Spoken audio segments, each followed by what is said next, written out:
I've got so many interests in life and I want to do so many things, and then I'm balancing between should I be quite good at many things.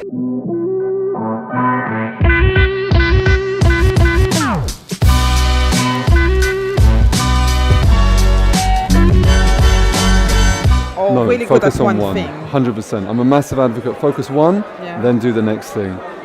Far too many people are overly focused on too many things. 100%. Always focus on one, get it good at it, and then move on. Like the world lives in overwhelmed procrastination because there's too much information, too many options. Don't build it up, just do one, and then do that one. can take years, sometimes to be But good. either way, like do one to master it so you get where you want to do, and then add in the layers. Just make sure you're not overdoing too many things at one time. Is that cool? Good. Yeah. You're welcome. Pleasure. Thank you.